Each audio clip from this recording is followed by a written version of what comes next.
One of humanity's oldest and most ubiquitous sins is slavery, which still lingers in certain areas despite all the laws against it. Unlike the Atlantic slavery, the Indian Ocean slave trade has not received much scrutiny, even if it is far older. Slavery was practiced in Arabia and the rest of the ancient world since before the advent of Islam. It can be found in ancient poetry and pre-Islamic traditions. Islam encouraged freeing slaves if they converted, and said that this made it easier for believers to pass over as-sirat to paradise.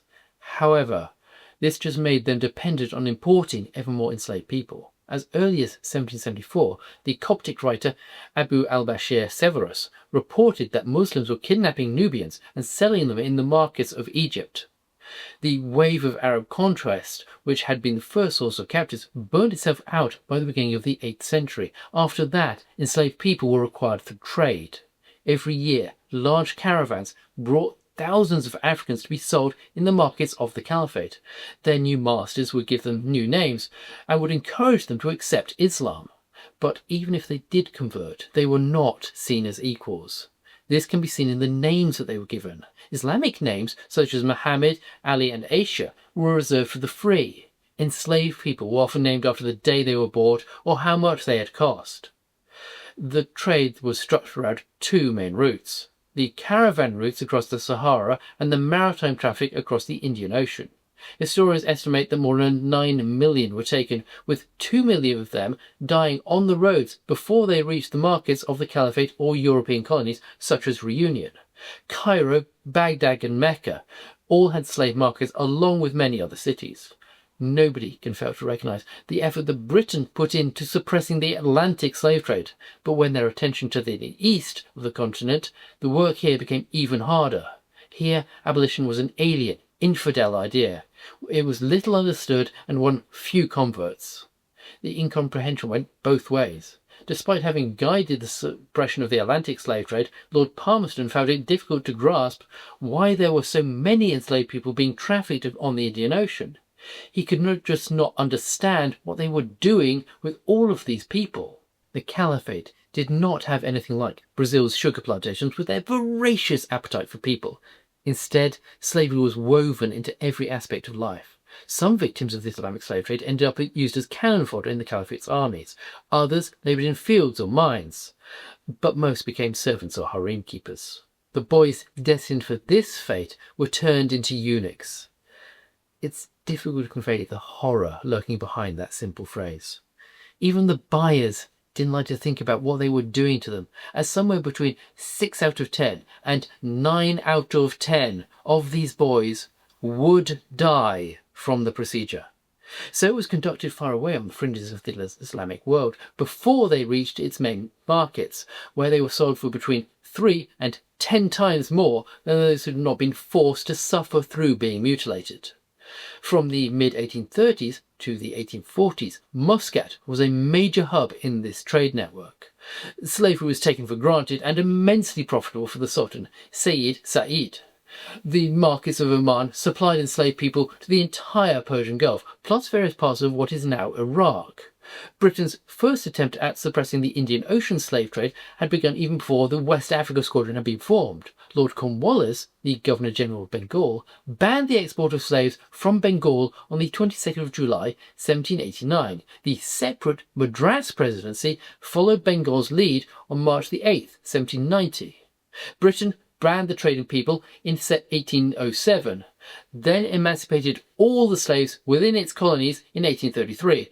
At this point, India was still ruled by the last Mughal emperor, so it took until 1843 for them to get him to abolish slavery within his empire. Following the abolition of slavery in the United States in 1865, the abolitionists' attention shifted to the Middle East. They started to put pressure on the Islamic world, but as Barghesh bin Said told the British consul in Zanzibar, slavery was a time-honoured institution sanctioned by their religion and ancient custom. In the early 19th century, up to 20,000 people were taken from the East African coast every single year. By the late 19th century, this had risen to 25,000 people. They were destined to be either servants or plantation workers. Zanzibar needed both of these and became one of the hubs of the Indian Ocean trade network. Zanzibar also traded in ivory, and the two trades worked together. As the frontier for hunting elephants pressed deeper into the interior, so did the frontier for hunting people. The enslaved people provided the labour to bring the ivory to the coast. From here, the ivory would be shipped around the world, and the people sold on. As the slave trade grew, the island of Zanzibar also became home to Indian financiers. They did not take part in the trade directly. Instead, they loaned the money that the slavers needed to finance their expeditions. The Arab and Swahili traders took this money and bought European muskets to arm their caravans heading into the interior, while jealously guarding the slave trade from the Europeans. By 1859, 23,000 muskets were imported into Zanzibar each year. As the slavers pushed further into Africa, they began to depopulate the coastal regions. By the start of the 19th century, the caravans often needed to travel several hundred miles into the interior. They would buy or steal people and then march them to the coast. There was little attempt to conceal these caravans until the British started exploring the area. After that, they diverted to northern routes through the less closely observed German and Portuguese-controlled regions. Wade, Bagirmi, Borno, the Upper Nile and West Sudan were common hunting grounds in Central African regions. The Gala and Sidama principalities supplied most of the Caliphate's Ethiopian slaves. The Caliphate also imported white slaves. These were mostly from Georgia and Circassia to its north. By the 1830s, the caravans from Zanzibar were reaching as far inland as Lake Malawi. It is estimated they brought 20,000 people back to Zanzibar markets each year by the late 1850s. By 1860, they could only find 4,000 people to kidnap in the coastal regions, with the other 19,000 coming from around Lake Malawi. On one raid, they left 170 able-bodied men to bleed to death and took only the women and children. If a woman was captured with a child that still needed to be carried, they would rip it from her arms and smash its brains out in front of her. If she tried to escape, or even just tried to loosen her bonds, or she lagged behind, then she too would be murdered. These slavers thought so little of their captors, they would not even waste a bullet on them, preferring to smash their victim's head with a rock or a rifle butt. The people kidnapped at all points along the journey inland and back. Sometimes the victims were caught while walking in the bush, close to their villages. Sometimes they were sold by their own people. A husband might sell his own wife if he caught her with another man. The Arabs particularly liked to buy people who had been accused of witchcraft. They knew that these were the least likely to run away, as if they would be killed if they returned to their home villages. Once captured, the people were held in pens inside trading posts. These human beings had now become a commodity. Once a sufficient number were assembled, usually several hundred, a caravan would then be organised to march them to the coast. They were forced to walk hundreds of miles, yoked together by the neck by ropes, iron rings or wooden forks.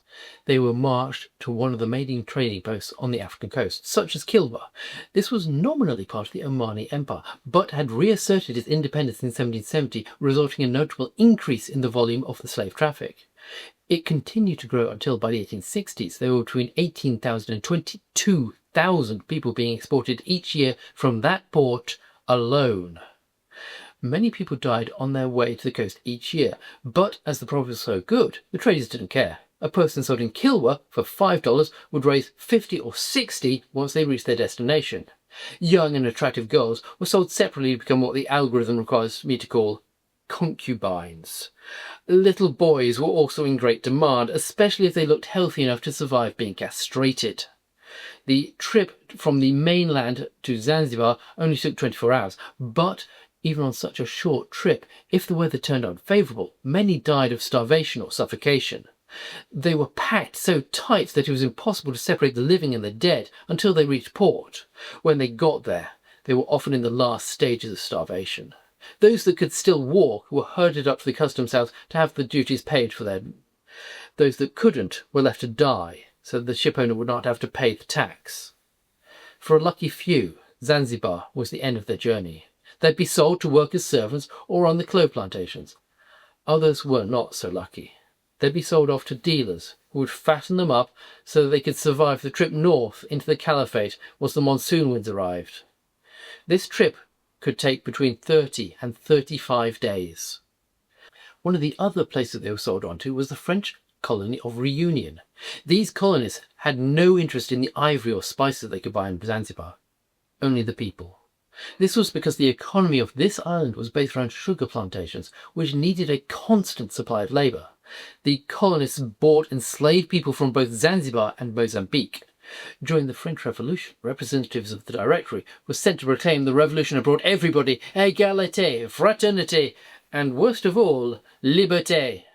They were forced back onto their ships almost soon as they landed. The profits on the Trans-Mozambique route could be as high as 1,000%. They used fast dhows that could outpace all but the swiftest British ships and had such shallow drafts that they could navigate through treacherous coastal waters where the British patrols could not go. These would carry between 150 and 200 enslaved people, often mixed in with some legitimate goods. Mortality amongst their human cargo could be as high as 25% for the passage between the mainland and Madagascar. A further 12% would die between Madagascar and their French destination. However, the Madagascar trade was nothing compared to that of Zanzibar, which had become one of the main hubs of the Indian Ocean trade network. In the early years of the 19th century, Zanzibar was virtually unknown to the outside world. But once trade became established there, it sucked in business from Mozambique to the south until it became a major economic force in the Indian Ocean. In 1840, Sultan Sayyid Said decided to move his capital from Muscat to Zanzibar due to its growing importance as a trade hub. The British consul in Zanzibar was astonished to find that in 1859 more trade passed through there than Karachi, one of the largest ports in India. Ivory, gum copal and rubber were also traded through the island's ports, as well as the clothes grown on the island itself. But the main trades were in ivory and people. Zanzibari society was so interwoven with slavery that it was impossible for them to imagine giving it up. The Sultanate financed itself using the customs duties levied on all that trade. The Sultan Said made an estimated £20,000 a year from the traffic in human beings alone. Thanks to this, he lived in a luxury unattainable in Oman. Visitors marvelled at the splendour of his palace, where you could look out across a beautiful bay from a lush garden of fruit trees. He, like most of the Arab landowners and well-off Sohilis, led a life of ease. They hardly did any work, leaving that to their slaves. The enslaved population increased from 15,000 in 1819 to well over 100,000 by the 1830s. They were all under the heel of a slave-owning class which numbered less than 5,000. Sultan Sayyid himself owned 45 plantations, each of which could have 6,000 to 7,000 enslaved people toiling away on them. Conditions on these plantations were harsh, with mortality rates between 15 and 20%. They had to import thousands of enslaved Africans every single year, or their way of life would literally die out. It would not be until 1873 that the import, but not the ownership, of enslaved people was made illegal in both Zanzibar and Oman. They arrived in dhows that often flew the French flag as a way to protect themselves from British patrols, who were trying to enforce the treaties they had pressed upon the Sultan. The remit of these treaties expanded over the course of the century. However, everybody knew that imposing abolition of the slave trade and ultimately slavery itself meant the collapse of the Sultanate of Zanzibar. Britain used its position as the dominant sea power, which it had won following the Battle of Trafalgar, to set itself up as the ocean's policeman. They made agreements with sultanates from Zanzibar to the Persian Gulf to suppress piracy and thereby increase the trade that the sultans relied on, with the understanding that there was one trade that the British want to end: the trade in people. They could not just impose abolition on the Sultanate. So instead, they set about weaning it off the trade in human beings by slowly reducing the area where it was allowed. The treaty signed between Captain Moresby and Sultan Said on the 4th of September 1822 created the first zone in the Indian Ocean where slave trading would be illegal, as well as getting the Sultan to ban the sale of people to Christian nations such as France and Portugal. This zone increased by a treaty signed on the 17th of December 1839, creating the Moresby Line. This went from Cape Delgado on the African coast to Oman, although the Sultan drew it so that he himself could continue in the trade. These changes did little to help the people themselves. In 1842, Colonel Hamilton once counted the bodies of 50 enslaved people being devoured by dogs on the shores of Zanzibar. Despite the vast number of dead people left at every stage of this trade, the traders themselves could not see any harm in it. The slaves were regarded like livestock, with no attention paid to their sufferings. They were just too cheap to be cared for. When Sultan Bargash ascended to the throne in 1870, it was still not uncommon to find slaves being abandoned on the streets to die. Bargash considered slavery and slave trading to be intrinsic to Zanzibar's economy. He wasn't just talking about the trade up to the Caliphate either, which was still going on despite being outlawed in 1845. He thought he needed enslaved people simply to keep his city functioning, and more enslaved people were constantly needed to make up for those that were dying on the plantations. About 5,000 people a year were needed for local consumption, but at least 12,000 to 13,000 were being re-exported elsewhere. Sultan Bargash openly admitted that far more slaves arrived in Zanzibar than the island needed. Dhows could legally transport slaves up to the edge of Zanzibar territory, which was as far north as the Somali coast. From there, it was a short sprint to the ports of the Middle East. They were landed in many different places. Some went to the Gulf, where they would be taken to Riyadh, the capital of the Wahhabis. Others were taken Bushire. This was the chief port of the Persian market, until the British captured it. More went further north to Basra and Baghdad, where they would be dispersed into the Ottoman Empire. Britain was not only trying to influence Zanzibar, they were also trying to apply pressure to the Ottoman Empire itself. In the 1840s, 10,000 enslaved people a year were being openly and legally imported into the empire, with slave markets in all the major cities. The Caliph wanted to look like he was responding to Britain's demands because he needed them as an ally against the Russians. The official Istanbul slave market was abolished in 1847, but all that did was move dealing into private houses and away from the inquisitive eyes of the Kafir. Up to 1854, there was still public slave trading going on in the streets of Istanbul, as the Caliph's actions had done nothing to reduce the supply of enslaved people being imported, whether from Africa or the Caucasus. When the British consul to Zanzibar rescued a ship that had been wrecked on a reef, he found a pair of 12-year-old slave boys on board. They had been kidnapped in Trebizond on the coast of the Black Sea before being taken to Mecca, where they were sold on to their current owner.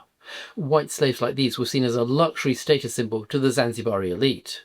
The British consul could only petition the Sultan to have them freed, and there was only so much that he could do as one man, given that basically everybody on Zanzibar was engaged in some way with the slave trade.